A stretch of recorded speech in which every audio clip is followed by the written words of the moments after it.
Buenas noches, compañeros. Sección C.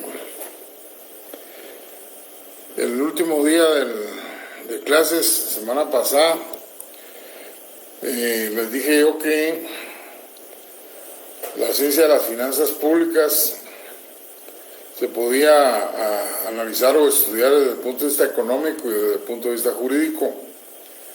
Y señalábamos que la ciencia que estudia las finanzas públicas desde el punto de vista económico eran las finanzas públicas. Y desde el punto de vista jurídico, el derecho financiero. Hoy vamos a referirnos al segundo punto del programa, que es lo referente propiamente al derecho financiero. Como les dije el primer día de clases, el derecho financiero son normas que se refieren a toda la actividad financiera del Estado, todo lo que realiza el Estado, todas las actividades que tiene el Estado para captar recursos, la forma como los va a administrar y quiénes son los entes que lo tienen que gastar y cómo o en base a qué es que lo van a gastar. Eso es prácticamente la actividad financiera del Estado, pero ¿para qué se realiza la actividad financiera del Estado? Pues básicamente es para satisfacer las necesidades sociales y desde luego las necesidades propias del Estado, porque no podría subsistir un Estado si no atiende sus propias necesidades también. Es necesario recordar que las necesidades sociales se satisfacen por medio de servicios públicos. Entre más servicios públicos tenga o preste un Estado, pues más necesidades va a atender. Y como consecuencia, más se va a acercar al cumplimiento de ese fin esencial que aparece en la Constitución en el artículo número 1, que es la búsqueda del bien común. Y desde luego, para eso es que necesita dinero y lo debe administrar bien para poder lograr ese objetivo.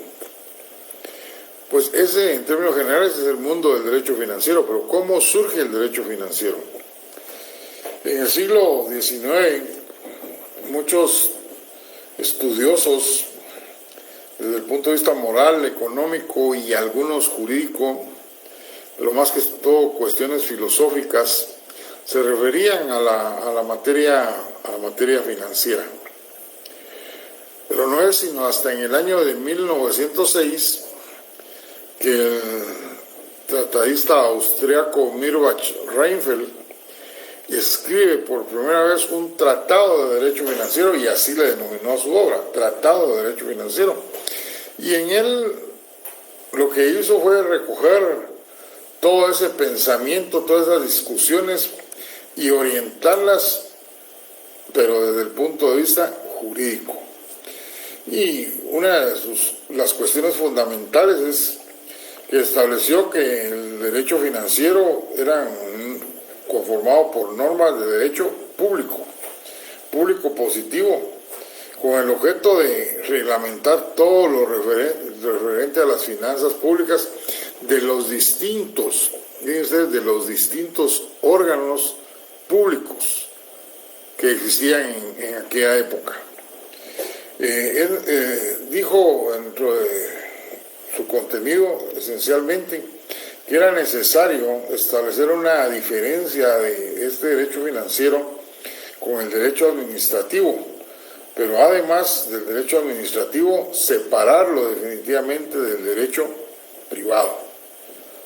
O sea, no confundirlo dentro del contenido del derecho privado, sino que un derecho eminentemente público.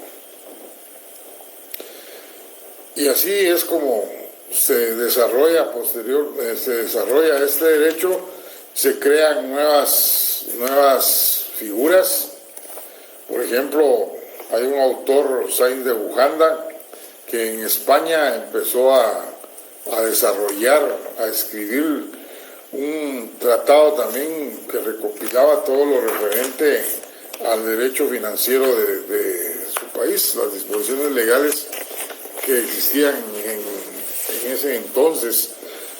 Este maestro Fernando Sáenz de Bujanda establece que el derecho financiero debe de ser un derecho que se oriente básicamente al momento científico, por medio del cual se va a construir todo lo que es las finanzas públicas, pero basado en el aspecto eminentemente jurídico. Pero la principal fuente que da lugar al nacimiento del derecho financiero es este autor Milbach Reinfeldt con este tratado que escribió, y a raíz de eso pues todos los tratadistas empezaron a referirse ya desde el punto de vista jurídico.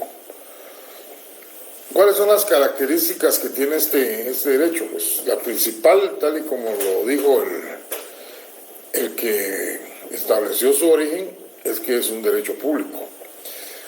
Recuerden ustedes, cuando estuvieron en los primeros años, en el primer año les explicaron que el mundo del derecho es uno solo y que debido a las múltiples actividades de los hombres se divide en derecho privado y derecho público. Son dos mundos totalmente diferentes. Por ejemplo, dentro del derecho privado encontramos el civil y el mercantil.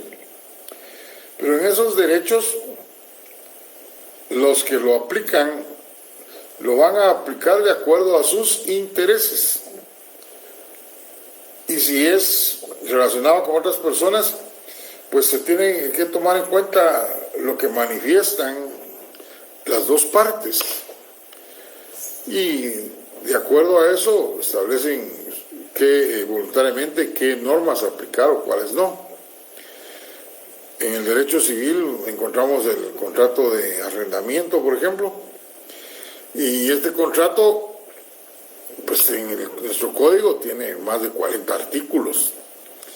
Pero cuando un propietario de inmueble va a dar en arrendamiento este bien, no necesariamente tiene que aplicar los 40 artículos, sino que va a aplicar los que de común acuerdo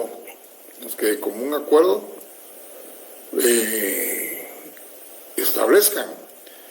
Las mejoras, por decir algo, sencillamente pueden establecer en el contrato: no hay manifestación de mejoras porque son prohibidas. Punto. Y dentro del Código Civil hay varios artículos que se refieren a las mejoras que se pueden hacer dentro de un inmueble. Y cómo quedan, si se las llevan, se quedan, las pagan. Y sencillamente en una sola oración quedó eso fuera, por decirles algo. Igual en el derecho mercantil, títulos de crédito, hay varios. Pero depende de la actividad que estén realizando, así es como los van a aplicar. Juan le debe a Pedro, María le debe a Rosa. Unos pueden utilizar un vale, otros un pagaré, otros una letra de cambio. Y si no les parece ningún título de crédito, pues van a recurrir al derecho civil y van a hacer una escritura de mutuo. O sea, no hay ninguna obligación de aplicar estrictamente una disposición legal. Priva la voluntad de las partes, pero en el derecho público no. El derecho público vamos a encontrar que tiene distintas disposiciones que hacen, o características, podríamos decir, que hacen que se le catalogue como tal. Una de ellas es su carácter coercitivo. El carácter coercitivo de las disposiciones legales estriba en que una vez una persona se ubica dentro de la condición se ubica dentro de lo que dice la disposición legal, la debe de cumplir sin más trámite. Es una obligación hacerlo. Y si uno lo hace, pues el Estado, el aparato estatal tiene los mecanismos para obligarlo a que lo haga. Se trata básicamente de que una persona debe de cumplir con esa disposición legal.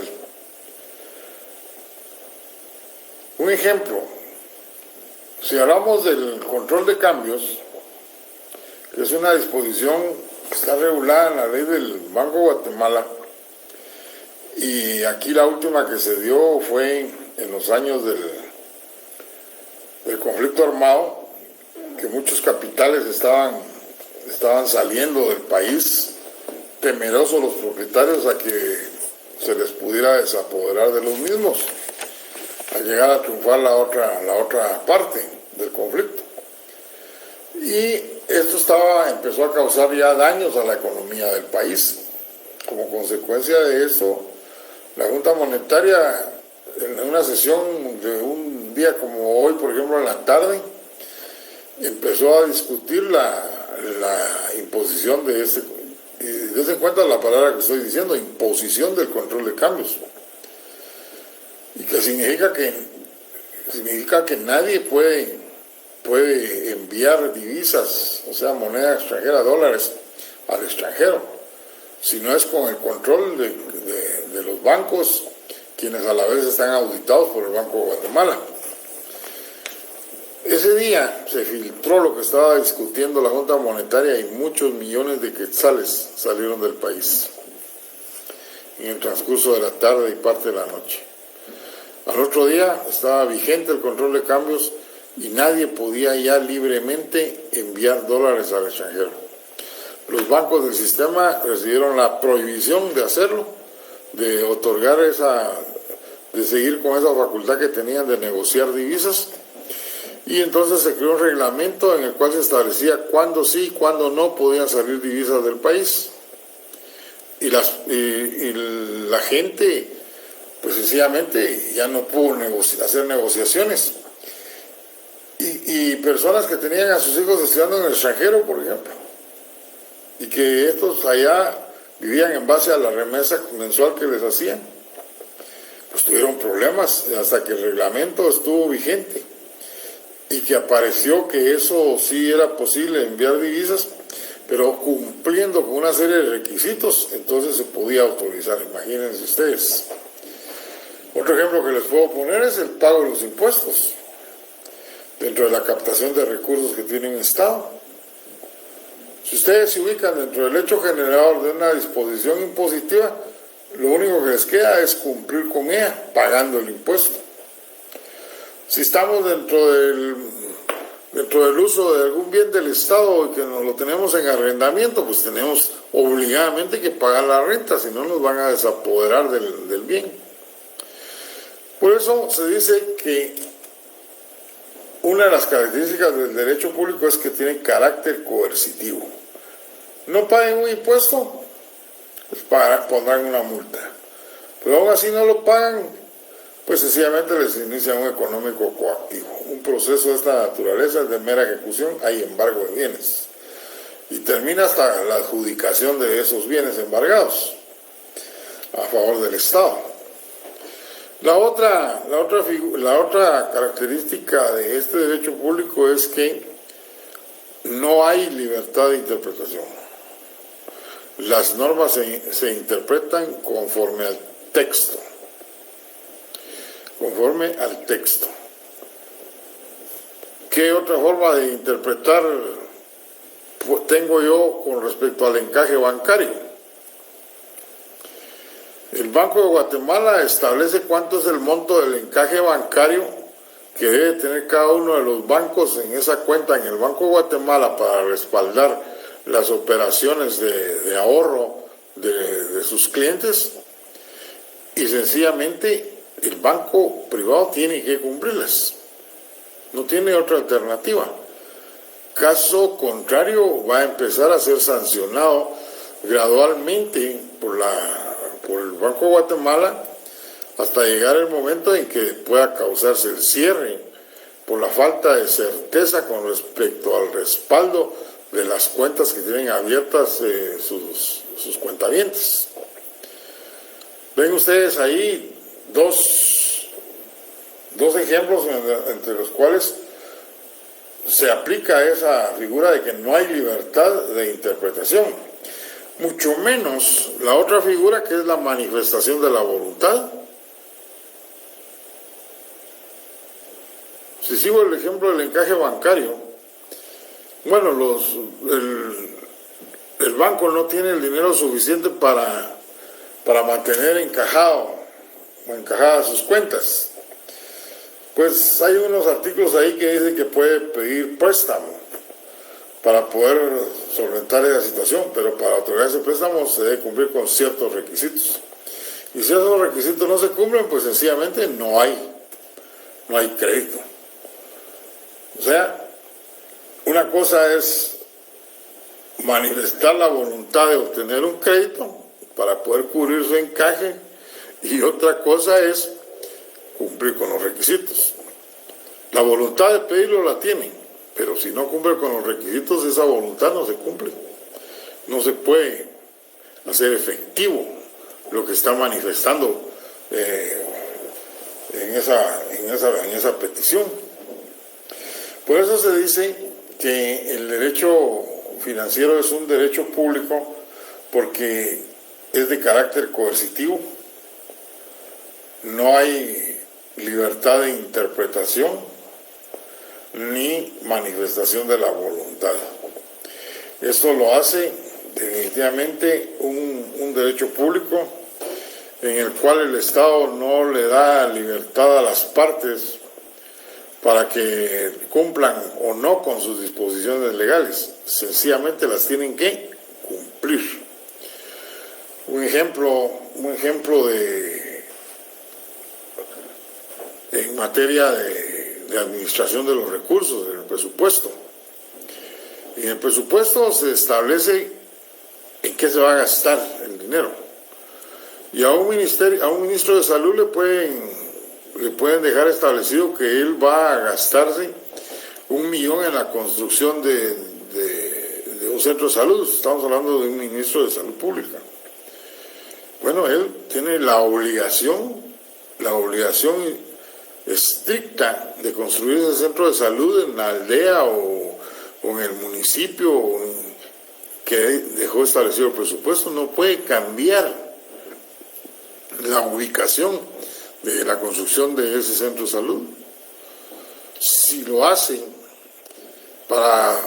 porque de acuerdo a sus intereses es mejor hacerlo allá de donde es él, entonces lo que se está dando es una figura de malversación de fondos, y ya se pasó al lado de lo penal. Otra característica que tiene el derecho financiero es que sus normas son de carácter heterogéneo. O sea, todas las normas en las que queda regulada la actividad financiera del Estado son diferentes, pues dicen son heterogéneas, son diferentes. Ustedes, para este primer parcial, van a tener que leer la ley orgánica de la Administración Tributaria, la ley orgánica del Banco de Guatemala. Para el otro parcial, la del presupuesto y de la Contraloría General de Cuentas. Pues si ustedes ya empezaron a leer la ley del asalto del Banco de Guatemala, ¿será que ya empezaron? Empiecen, después se los va a juntar. Bueno, la cosa es que las normas regulan cuestiones totalmente distintas. Hasta la organización de cada uno de estos entes es diferente. Y lo que persiguen son situaciones diferentes.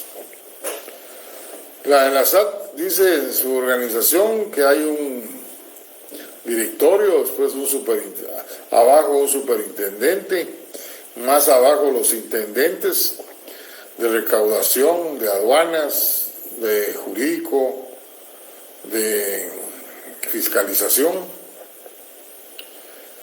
Y luego vienen todas las gerencias, sugerencias, etcétera, toda la parte que ejecuta el objeto de existir de la administración tributaria. Pues ahí se señalan las atribuciones de cada uno de los entes rectores. Dice cuánto es el monto que le tiene que pagar el Estado por la actividad que desarrolla. cuáles son las funciones de cada uno de esos órganos y atribuciones de esos órganos rectores. Pero si analizamos la ley del Banco de Guatemala, pues estamos hablando de órganos distintos. Por ejemplo, la Junta Monetaria, ¿cómo se organiza? El gerente del Banco de Guatemala, el subgerente, de ahí las gerencias que tiene, y que todas están vinculadas con la cuestión monetaria, bancaria y crediticia, y control de los distintos bancos privados del sistema. Si se dan cuenta ustedes, las actividades son diferentes y como consecuencia las normas que las regulan diferentes. Pero vayamos un poco más allá con la ley orgánica del presupuesto. Pues se refiere a ese documento legal y administrativo mediante el cual se plasman los ingresos y los gastos. Pero esas disposiciones no tienen nada que ver con los otros dos órganos que señalamos. Esto serán distintos docentes que lo pongan en actividad: la Dirección Técnica del Presupuesto, la Tesorería Nacional, la Contabilidad del Estado, los distintos ministerios o órganos del Estado que son los que gastan. Y por último, la Contraloría. Su función principal es fiscalizar a todos aquellos órganos del Estado que tengan o manejen fondos públicos, ya sea en instituciones estatales o privadas que manejen fondos públicos. Díganme ustedes, entonces, si no es cierto que las normas de derecho financiero son heterogéneas, son totalmente diferentes. Yo no puedo vincular al Banco de Guatemala con el Ministerio de Finanzas en sus actividades. La única vinculación que tienen es por cuestión de recursos y que es lo referente al crédito fiscal que se le tiene que devolver a los exportadores. Es lo único, que es derivado de los impuestos. Pero ya en su actividad esencial es totalmente distinta. Entonces ahí encontramos otra característica del derecho financiero, es que sus normas son de carácter heterogéneo. Regulan el interés financiero del Estado, desde luego.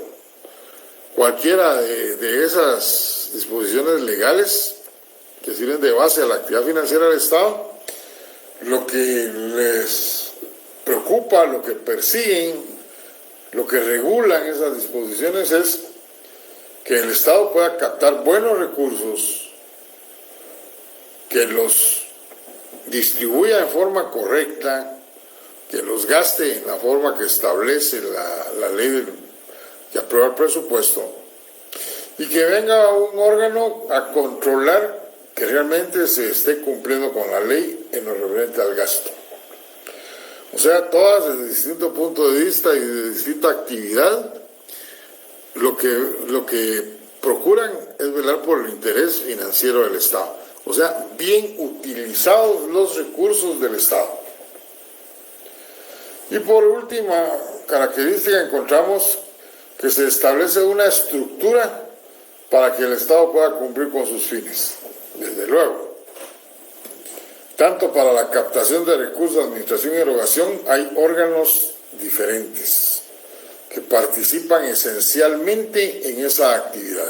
Cuando veamos el tema de la actividad financiera del Estado, pues en cada una de esas fases de la actividad financiera vamos a enumerar los órganos esenciales, porque desde luego participan muchos más, pero solo vamos a enumerar los esenciales que se refieren a ese cumplimiento de los fines que tiene el Estado con respecto a su actividad financiera. Muy bien, veamos ahora lo referente a el contenido del derecho financiero. El derecho financiero, hay varios autores que se refieren a este tema. Nosotros vamos a citar solo dos. Uno que es bastante moderno, como es el caso del tratadista Héctor Villegas, argentino, lo que hace al referirse al contenido del derecho financiero, básicamente se refiere a las distintas normas jurídicas que tienen todas las ramas del derecho financiero. Y por eso dice que su contenido es, uno, la regulación jurídica del tributo, todo lo referente a los tributos, impuestos, tasas y contribuciones especiales. La regulación jurídica del presupuesto, desde la creación hasta la fiscalización del cumplimiento del presupuesto. El contenido jurídico del patrimonio del Estado. O sea, todas las normas que se refieren a regular el manejo, la utilización de los bienes muebles e inmuebles que tiene el Estado, que no es más que el derecho patrimonial del Estado. La regulación jurídica del crédito público. Cuando di el primer día de clases y les dije el crédito público, les dije es una figura que en la actualidad, de forma contemporánea, tiene un uso muy relevante, que incluso ha llevado a distorsiones económicas y problemas sociales a los países que han hecho uso en forma desmedida de él. Crédito público, les dije, ¿es un recurso o es una herramienta que tienen los estados para obtener dinero? Bueno, pues él lo cita como un contenido, la regulación jurídica del crédito público, y nosotros vamos a ampliar el tema de esta figura cuando lleguemos a ese, es uno de los últimos puntos. Por último, la regulación jurídica de la moneda, pues se refiere a las disposiciones legales que nos establecen desde el nacimiento hasta su extinción. Toda moneda nace, pero también se extingue, y es el Banco de Guatemala, con la aplicación de la ley monetaria, que también es objeto de examen en el primer parcial, las que se refieren a este tema. Recuerden ustedes, la gente de mi edad, por ejemplo, se recordará que en el pasado habían monedas de 2 centavos. Eran un poquito más grandes que las monedas de 25 centavos. Hubo monedas de 50 centavos. Todas estas monedas desaparecieron por disposición del órgano competente. Lo van a leer ustedes en la ley monetaria. En nuestro país no existían billetes de 200 quetzales, pero debido al manejo, al flujo de moneda y a la inflación, desde luego, pues tuvo que crearse un papel moneda en nuestro país de valor de 200. Pero ese valor no es nada relacionado con otros países donde han tenido problemas verdaderos con el valor de los precios, ese fenómeno de la inflación, y han creado monedas de 50,000, de 100,000, 50,000 pesos, 100,000 pesos. México ya pasó por eso. Ustedes miraban las ofertas y una refrigeradora costaba, si mal no recuerdo, le dio 50,000 pesos. Imaginen ustedes que les dijeran aquí en Guatemala 50,000 quetzales. No está acorde al flujo económico que nosotros mantenemos aquí, y menos relacionado con el dólar. Pero cada país tiene su distinta actividad monetaria, se aplica el fenómeno de la inflación en forma diferente, y eso hace que la moneda juegue un papel determinante, y por eso debe tener una regulación específica, una regulación jurídica. Bueno, esto es lo que nos dice, lo que nos señala este autor Héctor Villegas, pero hablemos de un tratadista más antiguo, Matus Benavente. Matus Benavente orienta el contenido de una forma totalmente diferente. Él dice, en primer lugar, su contenido es la teoría financiera. Y eso se refiere a que es necesario el conocimiento, el estudio de la teoría financiera para poder en un momento dado crear y modificar disposiciones legales. Y esto es bien claro. Si analizamos el Congreso, que es el obligado a aprobar las disposiciones legales financieras, nos encontramos con el problema de que congresistas llegan de todos los estratos sociales, dependiendo quién nos esté apoyando, económicamente hablando. ¿Pero ellos tienen conocimientos de la materia financiera? No. No hay ninguna norma o requisito que establezca eso para poder llegar a ser congresista.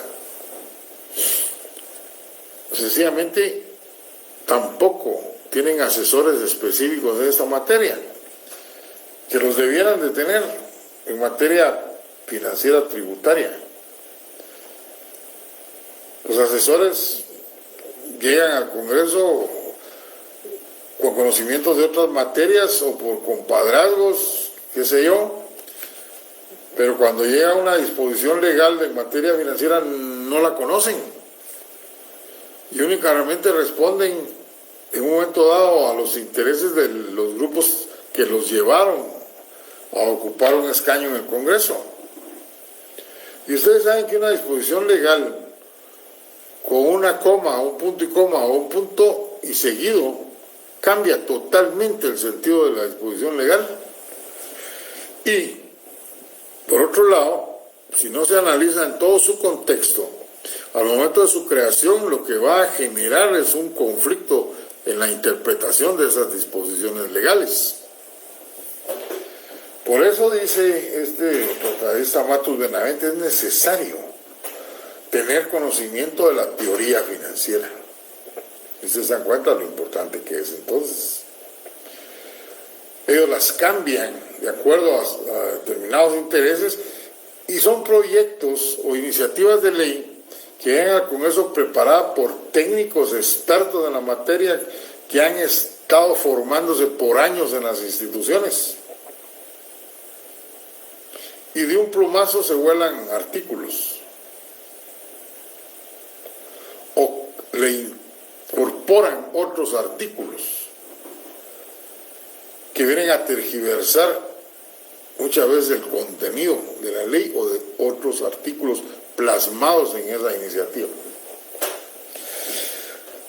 El otro contenido se refiere a la organización financiera del Estado.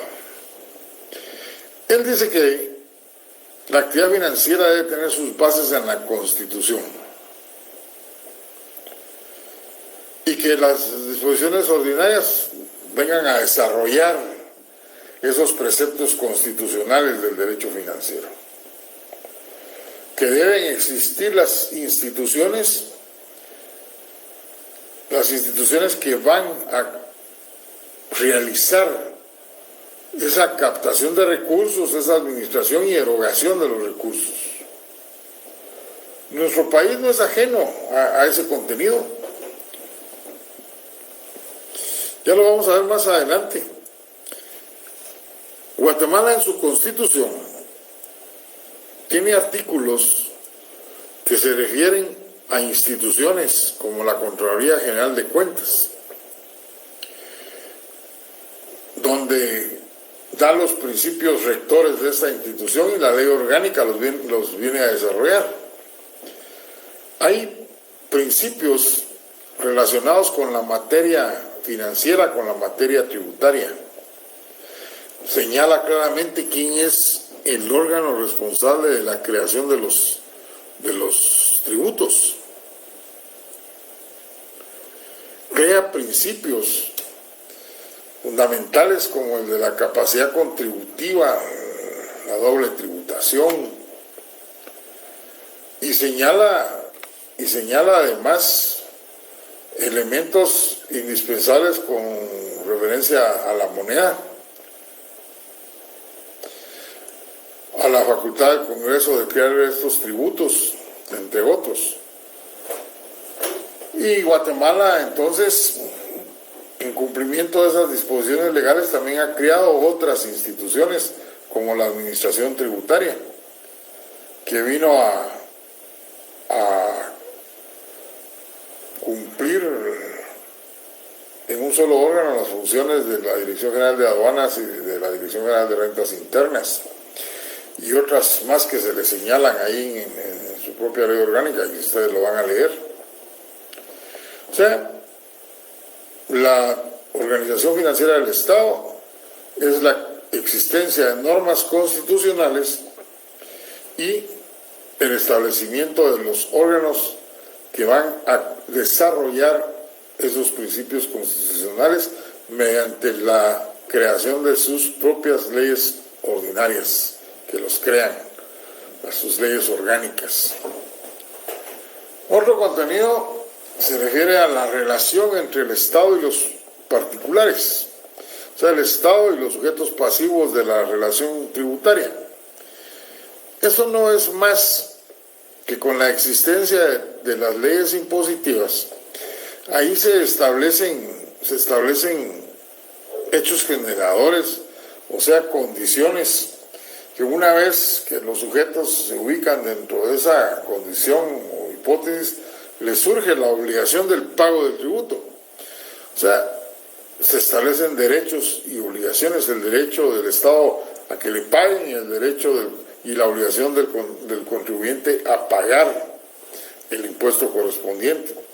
Pero además se establecen procedimientos mediante los cuales los contribuyentes también pueden hacer valer sus derechos y viceversa. En nuestro medio, si nos referimos a ese tema, no son más que la existencia del proceso económico coactivo y el proceso contencioso tributario. Uno para hacer valer los derechos del fisco y el otro para hacer valer los derechos de los contribuyentes. Y por último, en ese contenido se dan las relaciones que se originan entre los particulares derivados de los impuestos. Yo le agregaría a esto que contenido de Matus Benavente también las que se originan de las actividades financieras. Me referiré primero a lo que dice Matus Benavente. Se originan entre los particulares derivados de los impuestos.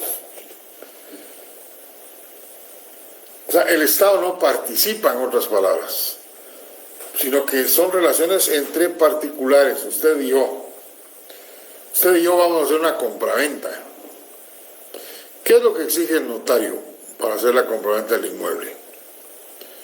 Bueno, el documento con el que acredita el derecho de propiedad, además de los documentos de identificación que demuestre que está el pago en el día que está el pago al día del impuesto único sobre inmuebles del último trimestre,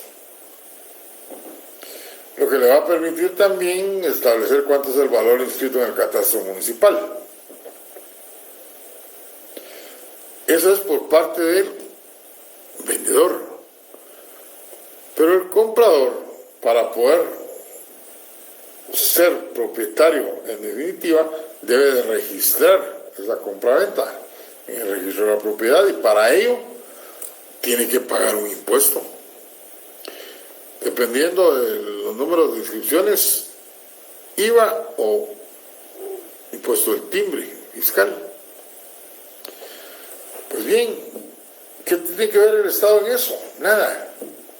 Yo como comprador me tengo que esforzar en dar inmediatamente el dinero para el pago del impuesto y que lo presenten al registro de la propiedad. Pagar la tasa que cobra el registro de la propiedad. Pero también, y eso es un acuerdo entre las partes, pueden decidir pagar 50% cada uno o el vendedor lo va a pagar. Yo acabo de conocer de una compraventa, no la hice yo, pero tuve conocimiento de que el vendedor pagó todos los impuestos. ¿Por qué? Porque el precio que la estaba vendiendo era un precio muy favorable.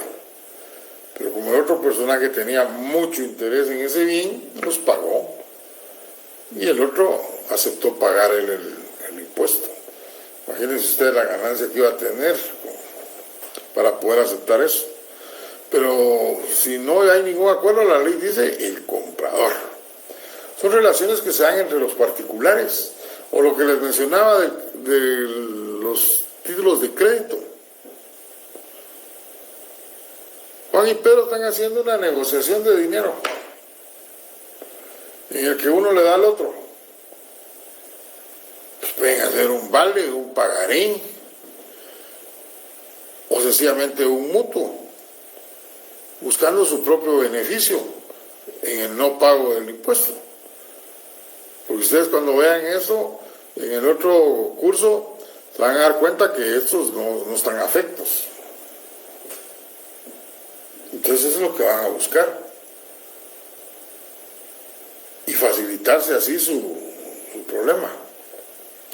Pues bien, aquí encontramos entonces los cuatro contenidos que señala Matus Benavente: la teoría financiera, la organización financiera del Estado, las relaciones que se dan entre el Estado y los particulares, o las relaciones que se dan entre el Estado y los sujetos pasivos de la relación tributaria, y las relaciones que se dan entre los particulares derivadas de los impuestos. Y yo agrego, les decía, las derivadas de la actividad financiera. ¿Por qué? Porque el ejemplo que les puse del control de cambios, la Junta Monetaria establece esa disposición y ya serán los bancos del sistema las que las tengan que cumplir con sus cuentavientes, exigirles toda la documentación. Usted, padre, puede seguir mandando sus remesas, ¿ok? Solo que me debe cumplir con toda esta lista de requisitos que demuestren que es cierto que él está allá. El encaje bancario. Cada banco deberá de buscar el mecanismo para agenciarse de los fondos suficientes para mantener el encaje bancario. Podrá obtener créditos con otra institución de crédito para poder mantener estable su actividad bancaria. Y esas son situaciones que no nacen de los impuestos, sino de la actividad, de las disposiciones financieras que ha creado el Estado. Bueno, pasemos a otro tema, que es el último que vamos a ver el día de hoy, y que se refiere a las ramas del derecho financiero. La primera rama del derecho financiero es el derecho tributario. Recuerden ustedes que yo les contaba, cuando hablábamos de las finanzas públicas, su origen, el Estado feudal, que hoy solo existía una ciencia que se llamaba economía política. Y en esa economía política estaba prácticamente normado, por así decirlo, todo lo referente a las relaciones del rey con los particulares de aquella época. No había prestación de servicios y como consecuencia de eso, pues sus actividades eran menores. ¿Se acuerdan que solo les mencioné 4? El Estado evoluciona la sociedad, ya se atienden necesidades de la colectividad y entonces ya se forma un nuevo derecho, se forma un derecho llamado derecho administrativo, relaciones entre el Estado y los particulares. La sociedad evoluciona y crece. Entonces ya no es solo atender las necesidades de los particulares, sino ver cómo se captan recursos, cómo se administran en una forma efectiva, y de ahí nace el derecho financiero. Cuando hablemos de la autonomía del derecho financiero nos vamos a referir a este tema. Pero con esto les quiero decir que el derecho financiero, que regula una actividad financiera que es demasiado amplia, entonces han surgido ramas de este derecho. Y una de ellas es el derecho tributario, y que regula todo lo referente desde el nacimiento hasta la extinción de los tributos. Desde el nacimiento hasta la extinción de los tributos. Les Les voy a leer, en el material está, pero para que tengamos una idea, les voy a leer una definición que da Giuliani von Rusch sobre esto. Dice: el derecho tributario es la rama del derecho financiero que se propone estudiar el aspecto jurídico de la tributación en sus diversas manifestaciones, como actividad del Estado, en las relaciones de este con los particulares y en las que se suscitan entre estos últimos. Se las menciono porque a mí me llama mucho la atención que en la parte final de la definición, prácticamente lo que está recogiendo es el contenido del derecho financiero que nos cita Matus Benavente. Analícenlo cuando ya tengan el material en su poder y se van a dar cuenta. Luego está el derecho presupuestario. El derecho presupuestario lo que nos dice que es el conjunto de normas jurídicas que regula todo lo referente al documento legal y administrativo donde se plasman los ingresos y se establecen los gastos de un ejercicio fiscal. Desde luego, los ingresos que ahí se van a plantear son proyecciones derivadas de análisis económico, estadístico, financiero, con respecto a los ejercicios anteriores. Recuerden ustedes que hay gastos que son permanentes, como los gastos de la burocracia o insumos. Pero hay otros proyectos que no, y eso sí es ya lo que está plasmado y cuánto derivado del estudio que se hizo y la planificación, cuánto es lo que se tiene que gastar.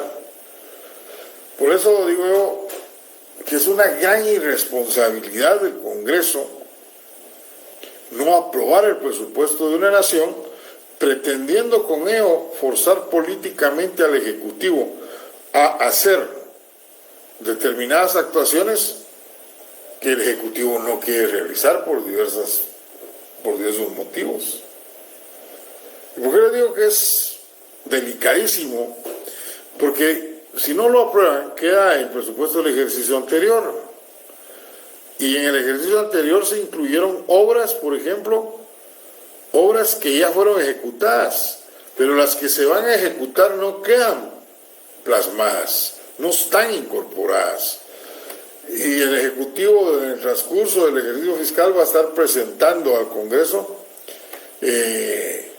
las iniciativas para que se aprueben las modificaciones o ampliaciones al presupuesto, y eso, según la doctrina y la práctica lo ha demostrado, sí da lugares a la falta de transparencia en el gasto público, definitivamente.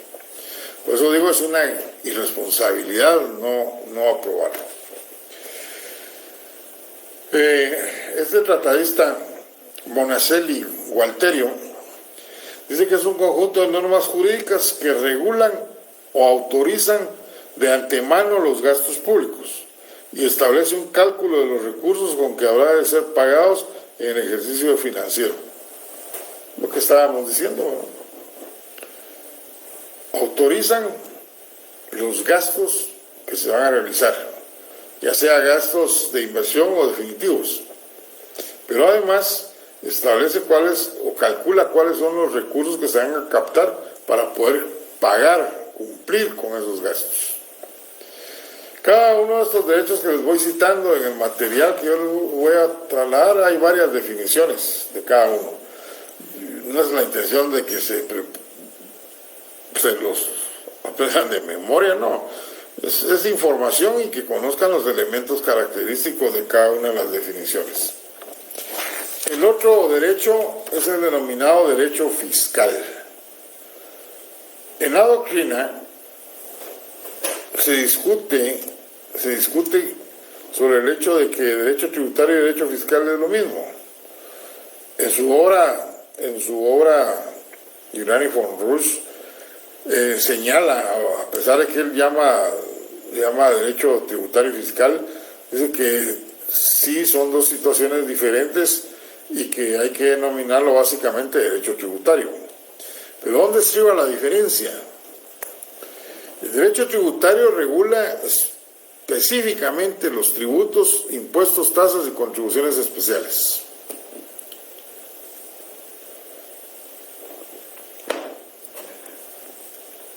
Cuando lleguemos a la teoría general de tributación, yo voy a hablar sobre el vacío legal que tenemos en nuestra Constitución, la laguna que existe ahí, derivado de esta clasificación de los tributos. Y entonces el derecho tributario solo se va a referir a estos tres elementos, a estos tres conceptos, a estos tres tributos. Y los tres tributos, desde luego, obtienen dinero de los particulares. El derecho fiscal también obtiene dinero de los particulares. Pero el dinero que obtiene podrá ser de cualquier otra forma, menos de los tributos. Y por eso se dice que el derecho fiscal es un conjunto de normas jurídicas que regula todo lo referente a la obtención de recursos provenientes de los particulares que no sean los tributos. Hace muchos años se creó una figura de la solvencia fiscal. Y esa solvencia fiscal la creó el Estado cuando estaba la Dirección General de Rentas Internas, porque no tenían capacidad para fiscalizar y los fiscalizadores estaban muy comprometidos. Y entonces tampoco había capacidad para poder ver las cuentas de todos los contribuyentes de aquella época. Y como consecuencia dijo estaban prescribiendo muchos sin fiscalizarse. Entonces el Estado dijo, bueno, vamos a crear la solvencia fiscal, que significó que todo aquel que no quisiera que se le fiscalizara por parte del Estado, pues pagara no me recuerdo si era un 1% o 1 por millar, sobre las rentas brutas declaradas en el ejercicio fiscal anterior. Y el Estado captó muchos millones provenientes de particulares que no querían que los fiscalizaran, sabían cómo estaban sus cuentas.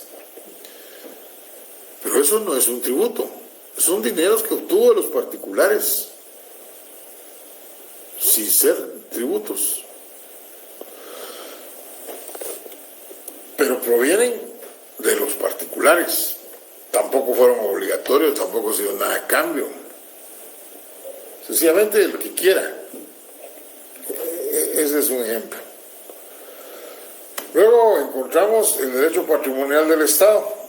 Y el derecho patrimonial del Estado no es más que las normas jurídicas que regulan todo lo referente al manejo de los bienes del Estado. Hay instituciones creadas para el efecto. Hay una dirección del Ministerio de Finanzas que se refiere a los bienes del Estado, la Dirección de Bienes del Estado. Ahí es donde se maneja qué bien inmueble se le da a tal ministerio en usufructo, o el que ya lo tiene en usufructo y no lo está usando se lo trasladan a otro ministerio. También a instituciones autónomas, a la SAT le trasladaron muchos bienes que estaban adscritos al Ministerio de Finanzas Públicas. Otras instituciones, otros órganos que son las responsables de controlar los recursos provenientes de los arrendamientos, propiamente todos los inmuebles que están frente a las playas del país o en los lagos. OCREP se llama la entidad esta. Allí tenemos el derecho patrimonial del Estado. Dice este autor, Norberto Godoy, es el conjunto de bienes que comprenden todo lo referente al tratamiento de las tierras públicas, a la organización y su funcionamiento de las empresas públicas, a través de las cuales se procura la satisfacción de ciertas necesidades del sistema político en sí. Y por último, el derecho monetario.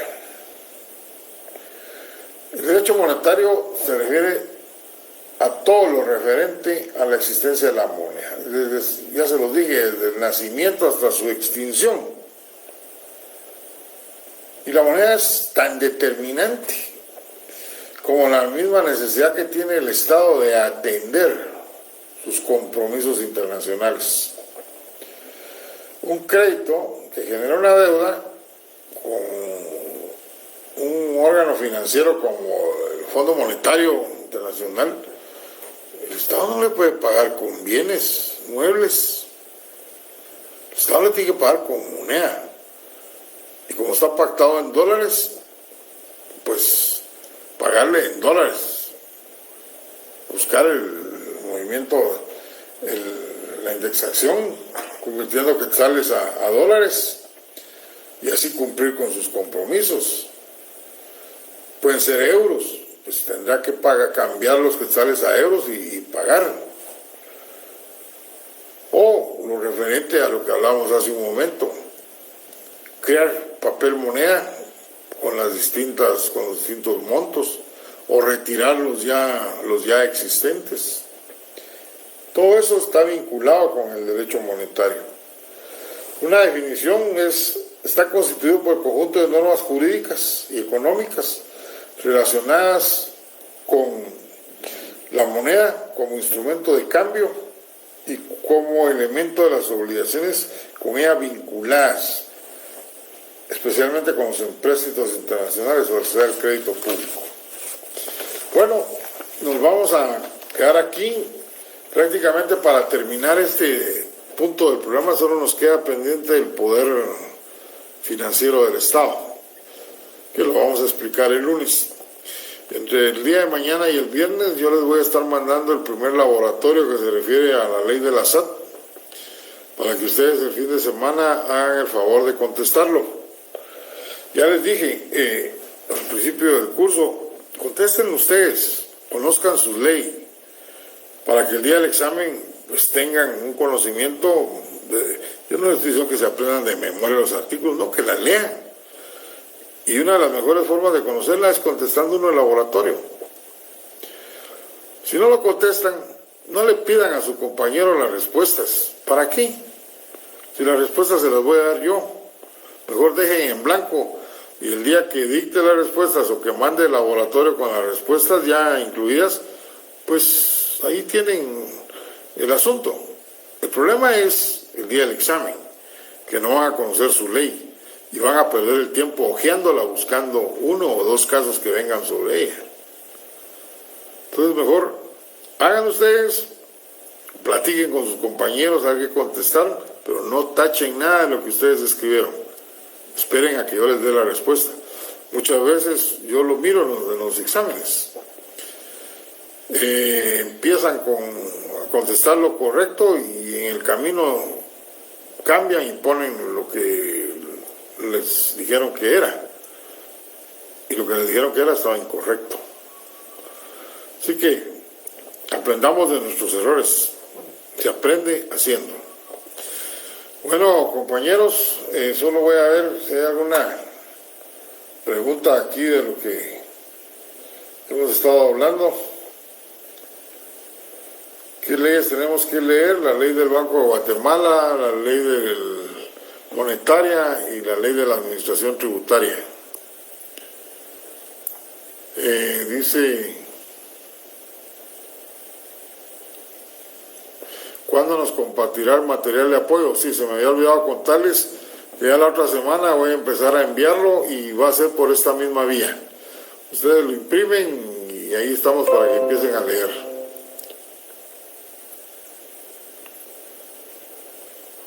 Bueno, solo preguntas no hay, no más que contestarles las buenas noches que me están deseando. A ustedes también les deseo buenas noches y un buen descanso reparador para iniciar.